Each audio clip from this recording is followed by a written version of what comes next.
Hello friends, hope you are fine. Welcome to my channel Anand. Sorry मैं आपको update नहीं कर सका बीटीसी के रिलेटेड। मैं कुछ लेक्चर्स पर काम कर रहा हूँ। होपफुली वो लेक्चर्स पार्ट बाय पार्ट में अपलोड करूँगा और वो लेक्चर्स बहुत ज़रूरी हैं, स्पेशली फॉर बिगनर्स जो ट्रेडिंग एनालिसिस सीखना चाहते हैं, बिल्कुल न्यू हैं, तो उनके लिए वो लेक्चर्स बहुत ज़रूरी हैं।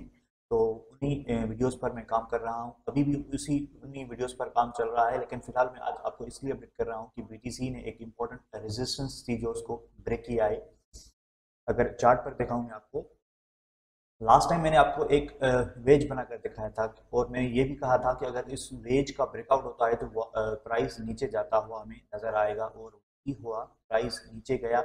लेकिन उसी सपोर्ट, जो हमने एक सपोर्ट बनाई थी, लोकल सपोर्ट, उसको, उस सपोर्ट को उसने कंटिन्यू किया, उस सपोर्ट को उसने ब्रेक नहीं किया और वहां से सपोर्ट लेकर दोबारा ऊपर गया। ओके, अच्छा, और इस रेजिस्टेंस को ब्रेक किया, जो एक लोकल रेजिस्टेंस थी। काफ़ी टाइम से हम 3 बार ऑलरेडी इसको ये रेजिस्टेंस टेस्ट कर चुकी थी। मैं आपको अगर दिखाऊं, देखिए यहाँ पर इसने इसको टेस्ट किया था पहले, फिर दोबारा यहाँ पर आई और थर्ड टाइम यहाँ पर। 3 टाइम्स इस रेजिस्टेंस को मार्केट ने ब्रेक करना चाहा, लेकिन अनफॉर्चुनेटली मार्केट ने इसको ब्रेक नहीं किया और अब इस बार मार्केट ने इसको यहाँ से ब्रेक किया।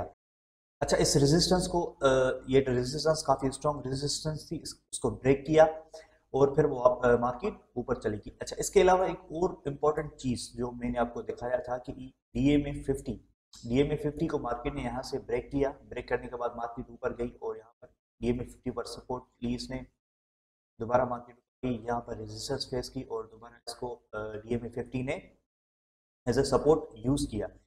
यहाँ पर भी इसने लोकल रेजिस्टेंस को ब्रेकआउट किया, लेकिन एक स्ट्रॉन्ग ब्रेकआउट नहीं था, और मार्केट फिर नीचे चली गई। ये क्यों होता है? ये फेक ब्रेकआउट के बारे में कैसे पता लगाया जा सकता है? तो उसका सिंपल तरीका ये है कि जब भी ब्रेकआउट हो तो वॉल्यूम को ज़रूर देखें, क्या ब्रेकआउट के साथ वॉल्यूम भी इंक्रीज हो रहा है या नहीं। अगर वॉल्यूम नहीं बढ़ रहा तो मतलब ये एक वीक ब्रेकआउट है। लेकिन अगर वॉल्यूम के साथ ब्रेक हुआ है तो उसका मतलब ये एक स्ट्रॉन्ग ब्रेकआउट है।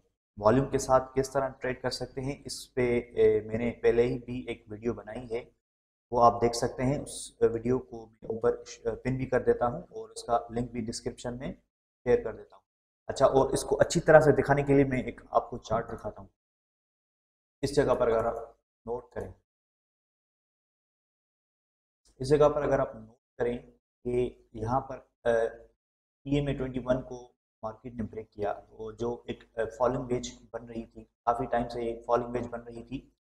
अ, ये ब्लू ब्लू लाइन जो है ये EMA21 है। तो मार्केट ने इसको काफ़ी बार टेस्ट किया लेकिन इसको ब्रेक नहीं कर सकी और इस चैनल के अंदर इसी पे चल रही थी। लेकिन अगर अब यहाँ पर, जहाँ पे एक रेड रेड रेक्टेंगल मैंने बनाया है, ये फर्स्ट वाला, अगर आप देखिए इस रेड ट्रायंगल पर मार्केट ने इस EMA को तोड़ा, इस कैंडल ने तोड़ा, ऊपर गई, लेकिन उसके बाद फिर एक रेड कैंडल बनी और फिर EMA20 के नीचे चलना शुरू हो गई। तो इस चीज़ का कैसे पता चले कि ये जो एक ब्रेक किया है मार्केट ने, ये एक स्ट्रांग ब्रेक है या एक वीक?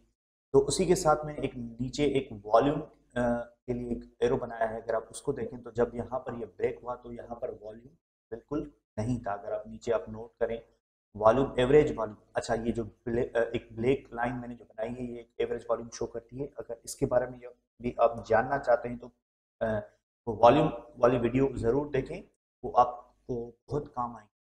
ठीक है। अच्छा, यहाँ पर ये ब्रेक किया इसने EMA21 को, लेकिन यहाँ नीचे हमें कोई वॉल्यूम नहीं दिखा, जिसकी वजह से मार्केट फिर EMA21 के नीचे आ गई और इसी तरह EMA21 के मार्केट नीचे ही रही।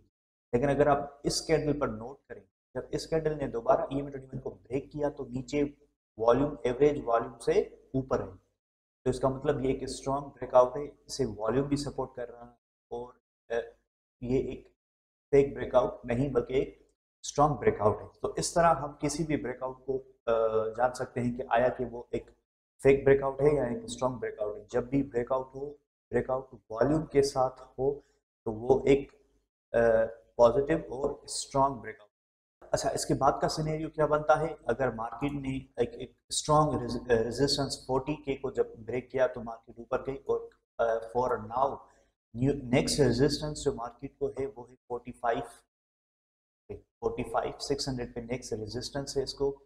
अगर इस रेजिस्टेंस को भी मार्केट ब्रेक करता है तो next we will hopefully its market को हम $48,000 पर देखेंगे कि मार्केट $48,000 पर जाकर टच करेगा।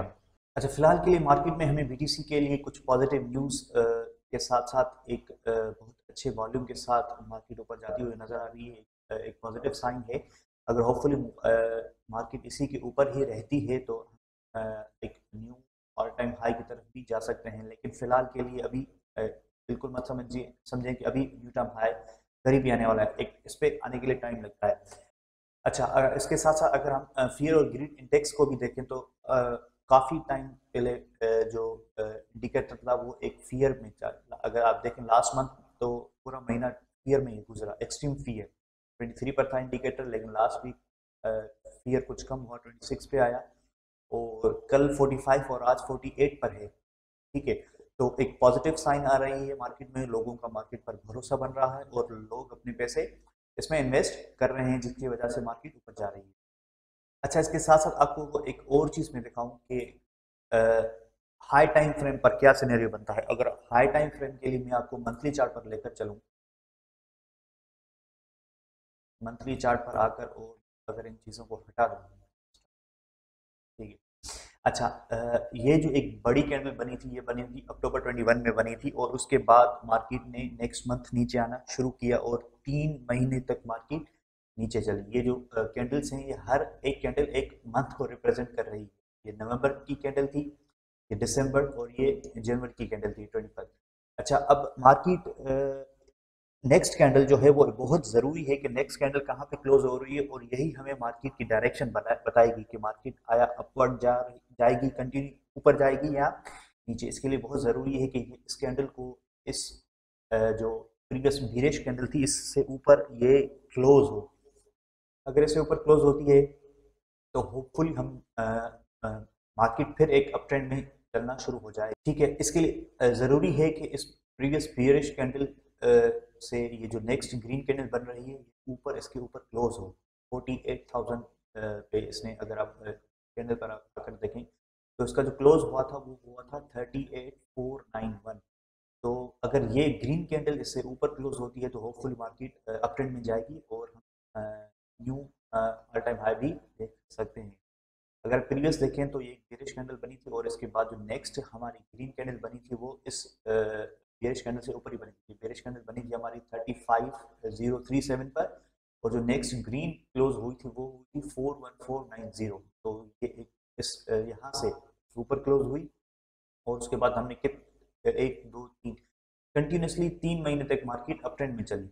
अब वही अब अगर इस कैंडल का होपफुली, अगर इसके ये कैंडल से ऊपर ब्रेक होती है तो हम जरूर आगे एक अप ट्रेंड देखते हुए हमें एक नजर आएगा। ओके, फिलहाल के लिए इतना ही। Thank you.